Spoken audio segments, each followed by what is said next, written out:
Hello student, today we will tell you what is an switch case statement. आज हम पढ़ेंगे switch case statement के बारे में। स्विच केस स्टेटमेंट क्या होता है। इन द प्रीवियस लेक्चर हम पढ़ चुके हैं एफ एल्स स्टेटमेंट के बारे में। इस लेक्चर में हम पढ़ने वाले हैं स्विच केस स्टेटमेंट क्या होता है। स्विच केस स्टेटमेंट हम मल्टीपल चॉइस के कंडीशन में यूज़ करते हैं। जब हमारे पास मल्टीपल चॉइस रहती है, उसमें से हमें एक कंडीशन को ही सिर्फ लेना रहता है, उस केस में हम स्विच केस स्टेटमेंट का यूज़ करते हैं। यह एग्जीक्यूट होता है according to user choice. User choice के अकॉर्डिंग यह एग्जीक्यूट होता है और यह इसका सिलेक्शन होता है मल्टीपल चॉइस के बेसिस पर।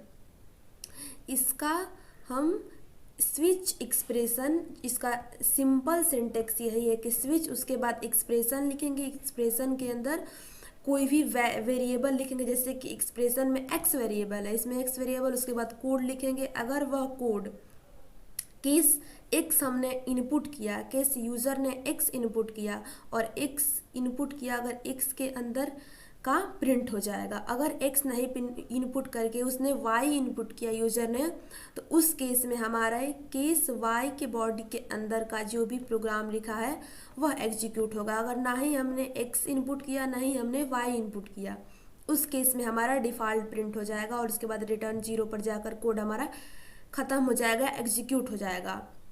अगर हमने case X user as X input किया, तो एक्स इनपुट करने के बाद वह एक्स के अंदर का सारा प्रोग्राम लिख देगा और उसके बाद ब्रेक हम लगाते हैं। ब्रेक इसलिए लगाते हैं ताकि बस यहीं तक कोड आए, इसके आगे तक न जाए, बस अपना यहीं पर चेक करे, यहीं पर चेक करके कोड वह आगे ना जाए, सिर्फ रिटर्न 0 पर चल जाए। आगे नहीं, ब्रेक से आगे नहीं चेक करता है। जो भी हमारा एग्जीक्यूशन रन कंपाइलर करता है वह ब्रेक, अगर ये कोड सही निकला तो ब्रेक इसने देखा तो यही इसके बाद डायरेक्ट यहाँ पे रिटर्न 0 पर चला आता है। ब्रेक का मतलब ही होता है कि आगे नहीं चेक करे, आगे नहीं चेक करे, सीधा रिटर्न 0 पर चले आए। इसीलिए हम स्विच केस स्टेटमेंट में हमें नेसेसरी है ब्रेक स्टेटमेंट का यूज़ करने के लिए। उसके बाद डिफ़ॉल्ट प्रिंट करते हैं। लेट्स हम एक प्रोग्राम लिख कर दे और विजुअलाइजेशन के थ्रू और अच्छे से हम देखते हैं स्विच केस स्टेटमेंट का यूज़ और उसका फंक्शन, कैसे सिंटेक्स लिखते हैं, कैसे इसका प्रोग्राम लिखते हैं, कैसे वह काम करता है। हम जहाँ की ज़्यादा तक इफ़ एल्स स्टेटमेंट का यूज़ करना पड़ेगा, इसीलिए हम स्विच केस स्टेटमेंट का यूज़ करते हैं। Let's write one code of a switch case statement. यहाँ पे हमने सिंपल सिंटेक्स इसका लिख लिया और उसके बाद यहाँ पे हमने एक इंट एक्स वेरिएबल डिक्लेयर कर दिया। उसके बाद हम प्रिंट एफ करेंगे, यूजर से लेंगे प्रिंट एफ इंटर नंबर, इसमें लिखेंगे inter a number, inter a number. फिर उसके बाद स्कैनफ लिखेंगे। स्कैनफ में हम लिखेंगे %d address of x, x का एड्रेस, या एम्प सिंबल एक्स का एड्रेस स्टोर करता है। उसके बाद हम स्विच स्टेटमेंट लगाएंगे। स्विच स्टेटमेंट में हम लिखेंगे एक्स वेरिएबल। उसके बाद हम यहाँ पे सेमीकोलन नेसेसरी है स्विच केस स्टेटमेंट के बाद लिखने पर, और उसके बाद डिफ़ॉल्ट के बाद रहेगा। स्विच केस के बाद हम सेमीकोलन जरूरी है लगाना। उसके बाद जितना भी इसमें केस लिखेंगे स्विच केस में ही लिखेंगे। उसके बाद स्विच केस में हमने एक्स वेरिएबल लिया, फिर इसमें केस फर्स्ट लिखेंगे और यहाँ पे कॉलन, नॉट अ सेमीकोलन। हम यहाँ पे सेमीकोलन नहीं लगाकर हम यहाँ पे कॉलन लगाते हैं एट अ केस के, जब हमें स्विच में यूज़ करना हो। तो उसके बाद केस 1 में हम प्रिंट एफ करेंगे, स्विच केस में हम प्रिंट एफ करेंगे you entered a number, you entered first, उसके बाद \n, उसके बाद एंटर मारेंगे। उसके बाद हम यहाँ पे ब्रेक स्टेटमेंट का यूज़ करेंगे, उसके बाद ब्रेक के बाद हम सेमीकोलन लगाएंगे। उसके बाद फिर इसमें केस 2 लगाएंगे, केस 2। केस 2 लगाएंगे और कॉलन। उसके बाद केस 2 में हम प्रिंट करेंगे you entered 2 number, you entered 2 number, you entered. यहाँ पे हम केस सेकेंड में लिखेंगे यू इंटर्ड 2 नंबर, इंटर मारेंगे यहाँ पे यू इंटर्ड 2 नंबर। उसके बाद हम यहाँ पे केस थर्ड लगाएंगे, केस थर्ड में हम लिखेंगे you entered a third number, you entered a third number. इसी तरह उसके बाद केस थर्ड लिखने के बाद उसके बाद हम ब्रेक स्टेटमेंट का हर एक में यूज़ करेंगे। यहाँ पर भी ब्रेक स्टेटमेंट, यहाँ पर भी break statement,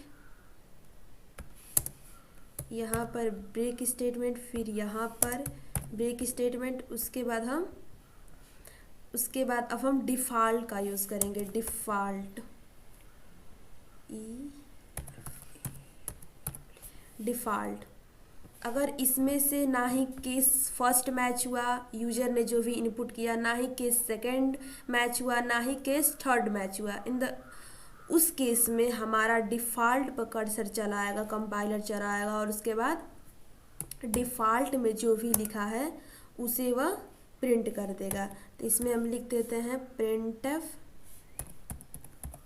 printf you entered something else, you entered something else,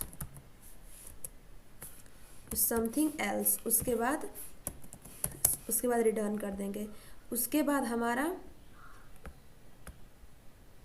यहाँ पे \n लगाएंगे, उसके बाद एंटर मारेंगे, उसके बाद रिटर्न 0 कर देंगे, डिफ़ॉल्ट के बाद रिटर्न 0 कर देंगे यहाँ पे। उसके बाद रिटर्न 0, रिटर्न 0, रिटर्न 0। उसके बाद हम करेंगे रन। यहाँ पे you entered a second number, you entered a second number. उसके बाद हम करेंगे रन, रन करेंगे, देखेंगे क्या आता है। इंटर्ड नंबर हमने सेकंड किया तो ये देगा यू इंटर्ड सेकंड। उसके बाद हमने यहाँ पे ना ही केस फर्स्ट का लिखा, ना ही केस सेकंड का लिखा, ना ही केस थर्ड, हमने यहाँ पे 4 नंबर लिख दिया तो लिखेंगे यू एंटर्ड समथिंग एल्स। हमने इसमें से कोई भी स्टेटमेंट, कोई भी केस नहीं यूज होता है। इस तरह हमारा यूज होता है स्विच केस स्टेटमेंट का। इसका हम स्विच केस का हमने सिंटेक्स देख लिया।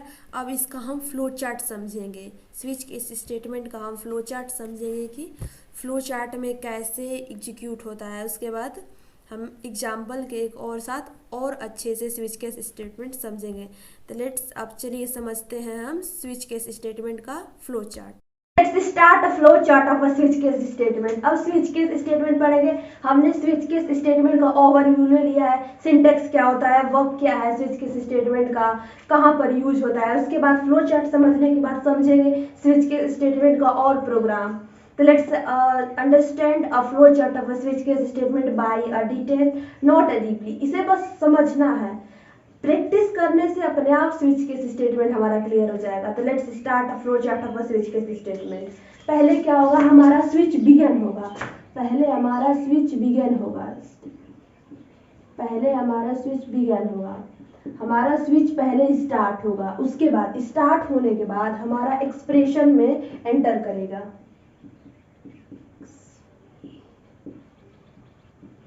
हमारा एक्सप्रेशन में एंटर होगा। एक्सप्रेशन में एंटर होने के बाद केस, जो भी हमने केस इनपुट किया है, अगर यूजर ने, लेट सपोज यूजर ने केस 1 इनपुट कर दिया, अगर हम यहाँ पे केस 1 लिखे हैं, जो भी उसमें स्टेटमेंट लिखा है वह प्रिंट आउट हो जाएगा। अदरवाइज केस सेकंड में चला जाएगा। अगर केस सेकंड नहीं मैच हुई तब केस थर्ड में चला जाएगा, केस थर्ड भी नहीं मैच हुई तो फिर केस n तक चेक करता रहेगा, जब तक हमारा यूजर ने उसमें केस जितना इनपुट किया है प्रोग्राम में अगर कोई भी केस हमारा नहीं मैच हुआ उस केस में हमारा स्टेटमेंट चला जाएगा डिफॉल्ट में। तो पहले हमारा केस फर्स्ट चेक करेगा, केस फर्स्ट जो भी अब केस लिखे हैं वह केस चेक करेगा। अगर यह केस हमारी मैच हो जाती है,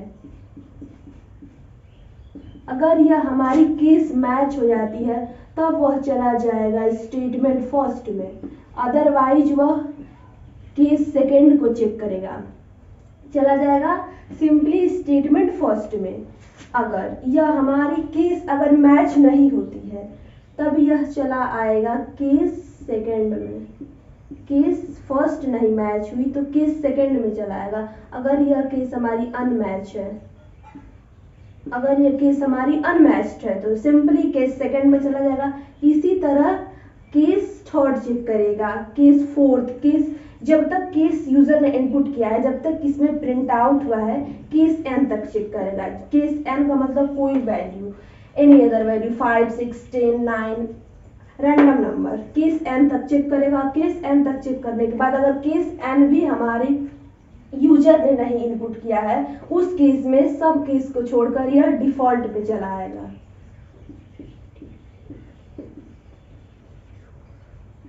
डिफॉल्ट पे चला आएगा।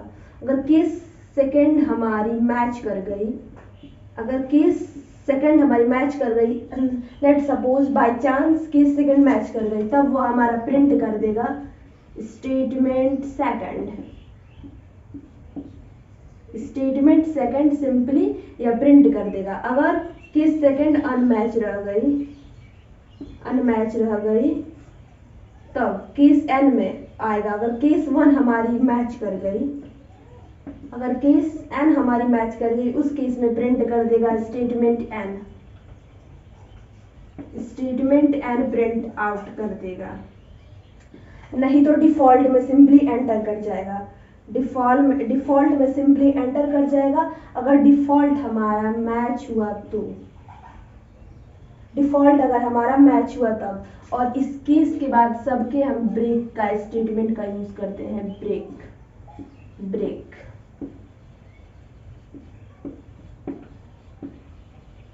The next video of switch case statement हम ब्रेक को समझेंगे। ब्रेक और कंटिन्यू, उसके बाद go to statement. Break simply मैंने एक प्रीवियस लेक्चर में बताया, ब्रेक का मतलब कि जहां पर अगर ब्रेक यूज हो गया, जिस स्टेटमेंट के बाद हमारा ब्रेक यूज हो गया, दैट मीन्स इसके बाद तुम कोई भी लिखा है प्रोग्राम, कोई भी स्टेटमेंट लिखा है, उससे ना करके डायरेक्ट उस प्रोग्राम से एग्जिट कर जाओ। डायरेक्ट उस जहां पर ब्रेक स्टेटमेंट मिल गया वहीं तक कोई भी केस है, कोई भी स्टेटमेंट है, वहीं तक प्रिंट करो। उसके बाद कोई भी स्टेटमेंट लिखा है उसे स्केप करके निकल जाओ बाहर। तो इसलिए ब्रेक स्टेटमेंट का यूज होता है। केस फर्स्ट के बाद भी ब्रेक लगाएंगे। अगर केस फर्स्ट हमारी मैच कर गए, उस केस में ब्रेक इसलिए लगाएंगे कि केस फर्स्ट को ही प्रिंट करके डायरेक्ट एग्जिट कर जाओ प्रोग्राम से, न कि केस सेकेंड, केस थर्ड और डिफॉल्ट को प्रिंट करो। उसके बाद आउटसाइड चला जाएगा स्विच के। उसके बाद आउटसाइड चला जाएगा स्विच के। इसमें भी जो भी स्टेटमेंट होगा वह प्रिंट करेगा, स्टेटमेंट होगा उसे प्रिंट करेगा। उसके बाद इसके बाद भी हम ब्रेक यूज करते हैं डिफॉल्ट के बाद भी ब्रेक यूज करेंगे। उसके बाद ब्रेक यूज करने के बाद outside the loop, outside the switch, not a loop, outside the switch, simply outside हो जाएगा स्विच से। और हमारा एक और इसमें एक इम्पोर्टेंट इसमें एक ये बात है कि हमारी कीज की वैल्यू, हमारी हमेशा कीज की वैल्यू, कीज के बाद कॉलन लगता है, सिंपली हमारी हमेशा कीज की वैल्यू या तो कैरेक्टर होगी या तो इंटीजर होगी। ओनली या तो कैर होगी या तो इंट होगी। हमारी कीज की जो ये वैल्यू है यह हमेशा कैरेक्टर होगी और हमेशा इंटीजर होगी। दोनों में से कोई भी एक हो सकती है। जैसे कि इंटीजर के लिए हमने 1 मान लिया, कैरेक्टर के लिए एक ए हो गया, एच हो गया। कोई भी कैरेक्टर के लिए जैसे लेट सपोज डॉलर हो गया, स्टार हो गया, ये सब कैरेक्टर है। कैरेक्टर होगा नहीं तो इंटीजर होगा। Simply not a float, not a double, not a keyword any without int char. Char के अलावा कोई भी हो वैल्यू, कोई भी हो सिंटैक्स, कोई भी हो हमारा कीवर्ड, वह किस में नहीं यूज है, तो मेनली थिंग। तो हमने फ्लो चार्ट समझ लिया। इसके बाद flow chart simply switch case statement का इतना ही है। आपको आई होप समझ में आ गया होगा फ्लो चार्ट। इसके बाद फ्लो चार्ट समझ लिया हमने, उसके बाद और इसका प्रोग्राम लिखेंगे और समझेंगे कि किस तरह वर्क करता है, किस तरह विजुअल स्टूडियो कोड में जाकर किस तरह आप प्रोग्राम लिखकर समझेंगे कैसे काम करता है, कैसे प्रिंट आउट होता है।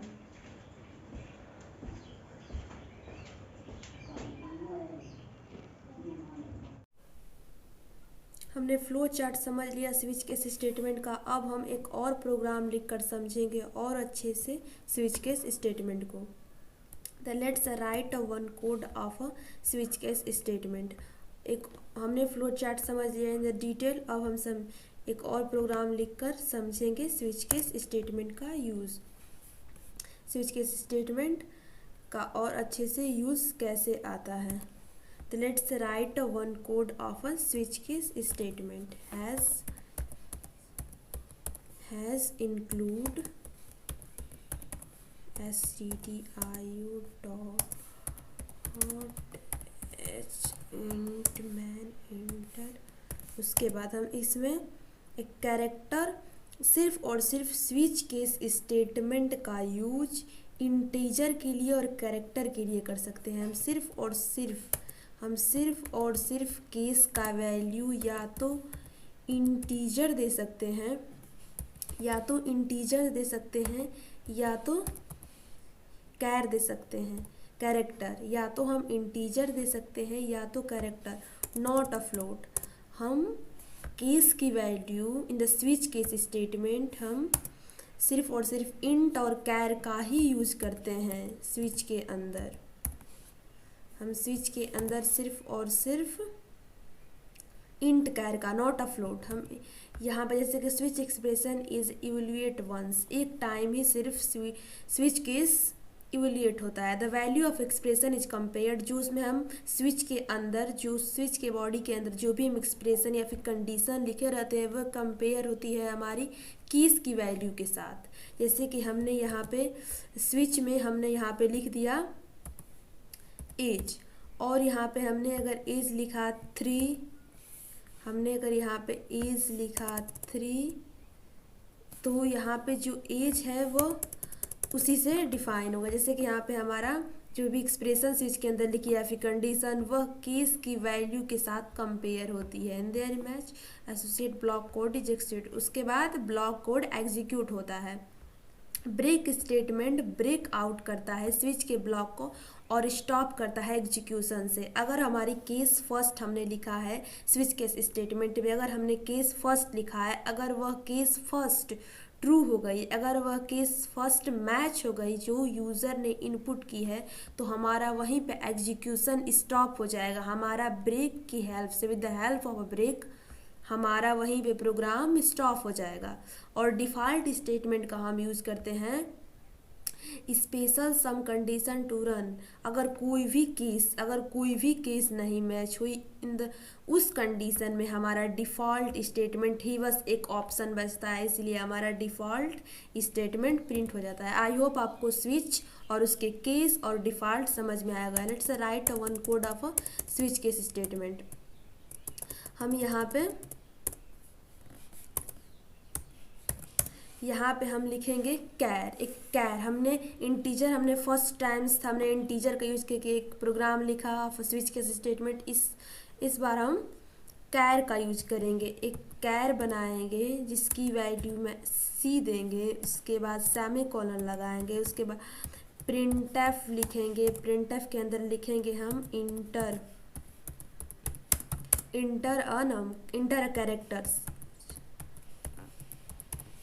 कैरेक्टर, उसके बाद हम कॉलन लगा देंगे और कॉलन लगाने के बाद हम सेमीकोलन लगा इंटर मारेंगे। उसके बाद फिर स्कैनफ यूज़ करेंगे। स्कैन में हम लिखेंगे %c, कैरेक्टर को हम %c की तरह एज अ इंटीजर को हम %d लिखते हैं, फ्लोटिंग पॉइंट नंबर फ्लोट को हम %f लिखते हैं, ऐसे कैरेक्टर को हम परसेंटेज सी लिखते हैं, उसके बाद लिखेंगे एड्रेस ऑफ अ सी, सी का एड्रेस, उसके बाद सेमी कॉलन इंटर, फिर उसके बाद हम अब स्विच केस स्टेटमेंट लगाएंगे।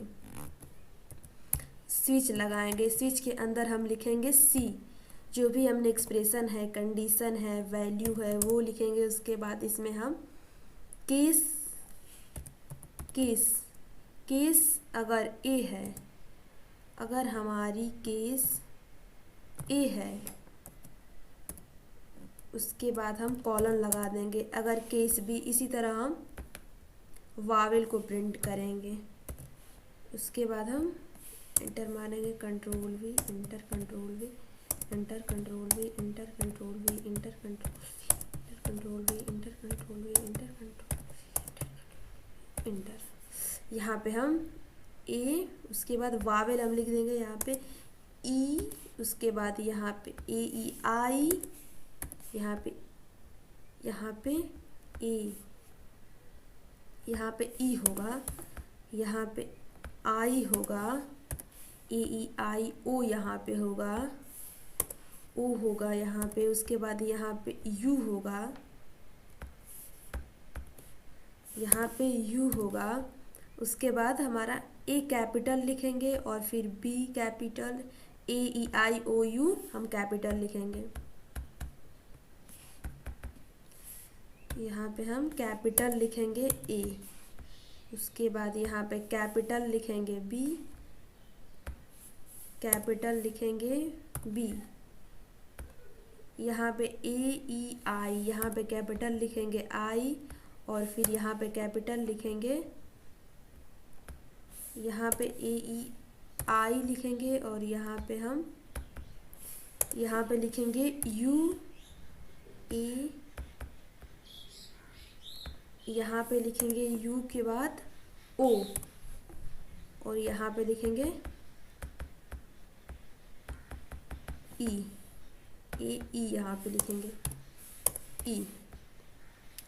हमने यहाँ पे केस बना लिया, ए ई आई ओ। यूजर इसमें से कोई भी लिखेगा, कोई भी इसमें से वर्ड लिखेगा, वो हमारा प्रिंट होगा सी इज अ वावेल। इसमें हमारा प्रिंट होगा C is vowel, print F C is vowel,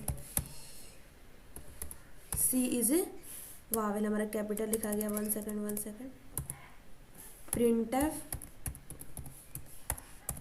print F C is vowel. उसके बाद हम यहाँ पे पॉइंट लगाएंगे, बैक स्लैश देंगे, एन देंगे। उसके बाद हम कॉमा लगाएंगे और सी को डिक्लेयर कर देंगे। उसके बाद सेमी कॉलन इंटर मारेंगे। उसके बाद हम ब्रेक स्टेटमेंट लगाएंगे, ब्रेक स्टेटमेंट। उसके बाद हम डिफ़ॉल्ट, उसके बाद डिफ़ॉल्ट यूज़ करेंगे,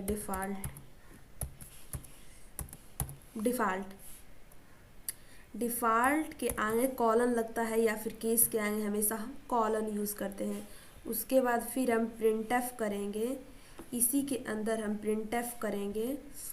अगर हमने ए ई आई ओ यू ना तो कैपिटल लिखा ना तो स्मॉल, हमने कोई एफ लेटर लिख दिया, हमने कोई जी लेटर लिख दिया, उस केस में हमारा डिफ़ॉल्ट प्रिंट एफ होगा।